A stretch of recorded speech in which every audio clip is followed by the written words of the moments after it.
Our starting point this morning is Indonesia, as that's where President Moon Jae-in kicked off his 8-day tour of Southeast Asia on Wednesday. Upon arrival, the South Korean leader reaffirmed his pledge to look to ASEAN member countries to further exchanges across more sectors. Indonesia, he said, is key to that initiative. Our senior Blue House correspondent Moon Connyoung reports from Jakarta.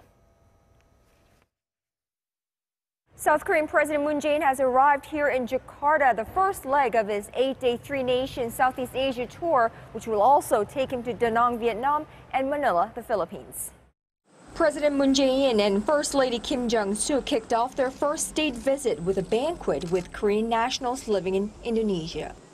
The president vowed to speed up efforts to expand South Korea's diplomatic horizon beyond the major four nations, namely the U.S., China, Japan, and Russia. 저는 대한민국의 외교 지평을 확대해야 한다고 늘 강조해 왔습니다. 주변 4대국을 넘어 우리의 시야를 넓혀야 대륙과 해양을 잇는 교란국가로 지정학적 이점을 살려나갈 수 있기 때문입니다. Referring to Indonesia as a key member of the ASEAN, Mr. Moon added that his trip to the Southeast Asian country marks his very first state visit as president. 양국 간의 실질 협력의 분야와 규모도 확대되었습니다.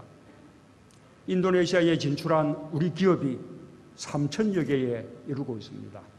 인도네시아는 잠수함과 차세대 전투기를 우리와 공동 개발하는 유일한 나라가 되었습니다. Pledging customized support for the Korean community here, comprised mostly of families of businesses that have tapped into the market.